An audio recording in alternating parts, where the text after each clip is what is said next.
여러분, 담뱃갑에 있는 그 무서운 사진이나 TV에서 나오는 질병 광고 있잖아요. 이런 게 정말 우리를 건강하게 만들까요? 대부분은 그렇겠지 생각하지만 과학은 좀 다른 얘기를 하더라고요. 그래서 오늘 건강 동기부여에 대한 우리의 생각을 확 뒤집어 버릴 아주 놀라운 데이터 속 진실을 한번 파헤쳐 볼 겁니다. 바로 시작해 볼까요? 우리 가끔 TV에서 막 충격적인 건강 다큐 같은 거 보고 진짜 내일부터는 운동해야겠다. 이렇게 불타오를 때 있잖아요. 근데 그 결심 솔직히 며칠 가던가요? 아마 3일도 채 못 간 분들 많을걸요. 어쩌면 이 두려움이라는 게 우리가 생각하는 것만큼 효과적인 방법이 아닐 수도 있다는 거죠. 오늘은 이 이야기를 개인의 경험이 아니라 진짜 데이터로 한번 확인해 보겠습니다.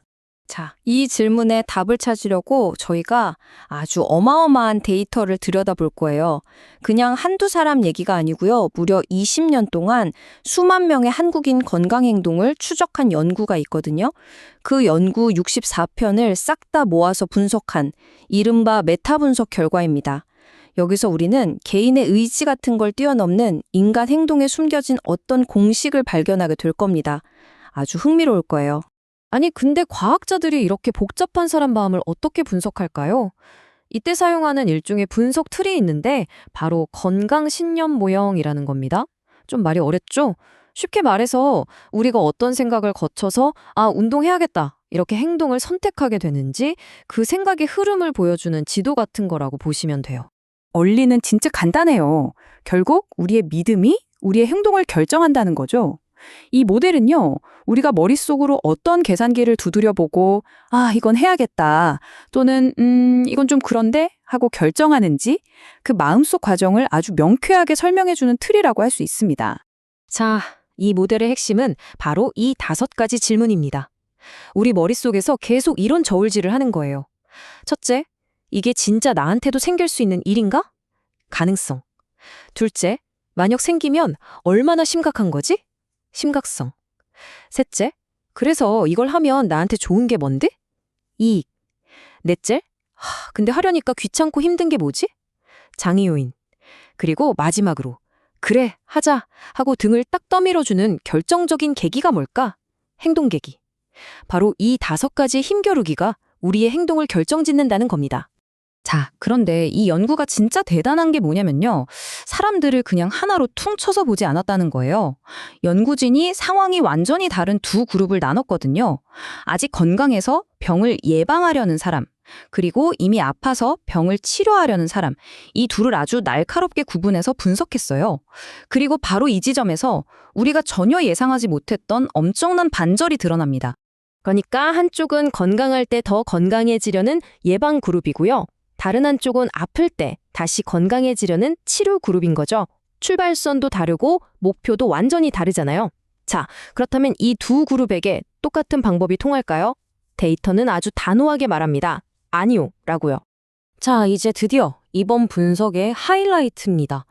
과연 무엇이 우리를 진짜로 움직이게 만들까요? 우리가 철석같이 믿어왔던 생각이 어떻게 깨지는지 지금부터 데이터로 직접 보여드릴게요. 먼저 예방 그룹, 그러니까 아직 건강한 사람들부터 볼게요. 이 사람들이 운동을 시작하게 만드는 가장 큰 힘이 뭘까요? 놀랍게도요, 그건 암에 걸리면 어떡하지 하는 공포나 병들면 끔찍할 거야 하는 두려움이 아니었습니다. 이 데이터가 그 증거를 아주 명확하게 보여주죠. 예방행동에 가장 큰 영향을 미친 건 바로 장애 요인이었어요. 저기 마이너스 0.58이라는 숫자 보이시죠? 이게 무슨 뜻이냐면 행동을 막는 장벽이 낮을수록, 다시 말해 이거 생각보다 할 만한데 싶을수록 행동할 확률이 그냥 압도적으로 높아진다는 거예요. 그 다음이 이걸 했을 때 얻는 이익이었고요. 우리가 중요하다고 생각했던 병의 심각성에 대한 공포는 생각보다 순위가 한참 낮았습니다. 핵심은 이거예요. 건강한 사람을 움직이려면 너 이거 안 하면 큰일 나 하고 겁주는 것보다 이거 하는 거 진짜 쉬워요 하고 문턱을 확 낮춰주는 게 훨씬 더 효과적이라는 거죠. 예를 들면 헬스장을 일부러 회사 바로 밑에 등록하거나 씻어서 바로 먹을 수 있는 샐러드를 사두는 것처럼요.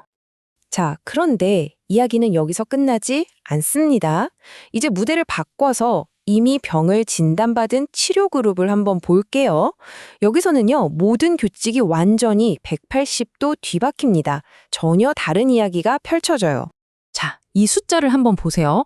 2.0389. 아까 우리가 봤던 0.5나 0.3 같은 숫자랑은 이건 뭐 비교가 안 되죠. 그냥 다른 모든 요인들을 거의 의미 없게 만들어버리는 압도적인 숫자입니다. 환자들의 행동을 결정짓는 가장 강력한 열쇠가 바로 이 숫자 안에 숨어 있어요. 이 숫자의 정체가 뭐냐면요. 바로 환자 교육입니다. 의사나 전문가가 지금 내 몸 상태가 어떻고 이 약을 왜 먹어야 하고 앞으로 어떻게 관리해야 하는지 이렇게 명확하고 체계적으로 설명해 주는 거죠.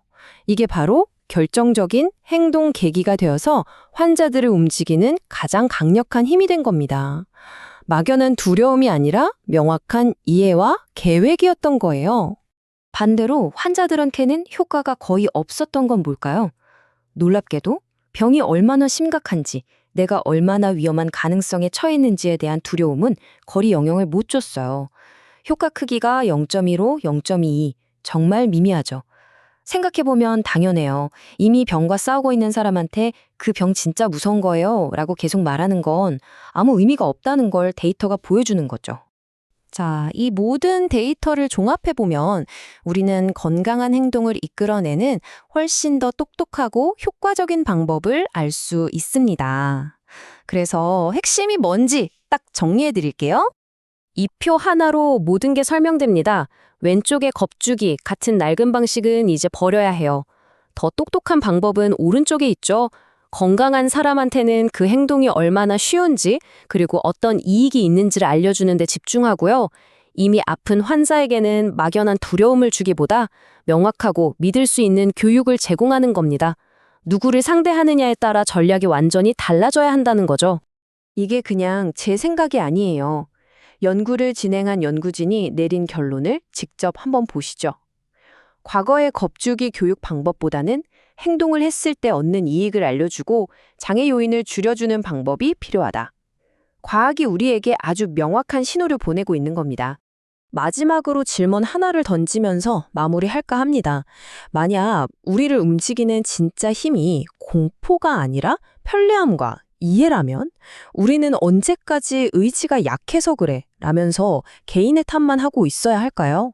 어쩌면 우리가 바꿔야 하는 건 한 사람 한 사람이 아니라 건강한 선택이 저절로 가장 쉬운 선택이 되도록 우리 사회 전체의 시스템을 다시 설계하는 일이 아닐까요?